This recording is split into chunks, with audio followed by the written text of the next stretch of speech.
Dėmesys skirtas centrinių rūmų vidinių sienų restauravimui, atkurta autentiška spalva, juostų dekoras, išsaugoti, atnaujinti ir kiti centrinių rūmų pastatų. Lietuvos sveikatos mokslo universitetas žengė dar vieną didelį žingsnį prasmingų permainų keliu. Ir šiandien esame liudininkai, kada yra atidaromi 4 universiteto objektai.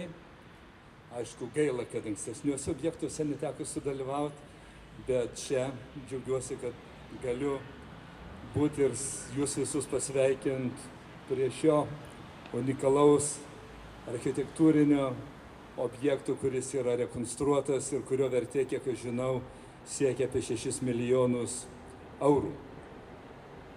Taip pat norėčiau pasveikinti visus, tai kad visi tie objektai, kurie šiandien yra užbaigti, tai suteiks naujas garantijas, tikriausiai studijų kokybės požiūrių ir taip pat garantuos modernias darbo sąlygas dėstytojams.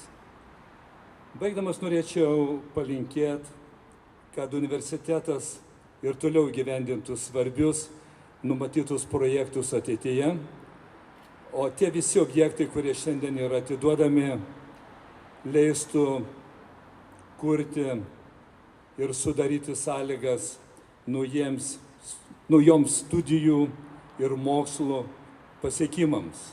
Tai su šia nuostabia gražia švente. Davėme savo vieną priesaiką, kad niekada nediskutuosime dėl universiteto pavadinimo ir kad universiteto struktūroje mes puoselėsim tas vertybės, kurios mums nevalia pakeisti.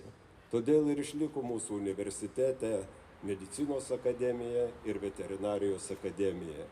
Sveiki atvykę į naujų galimybių universitetą. Gerbiami svečiai, ponios ir ponai, aidint jūsų griausmingom ovacijom, perkerpama simbolinė atminimo lentas.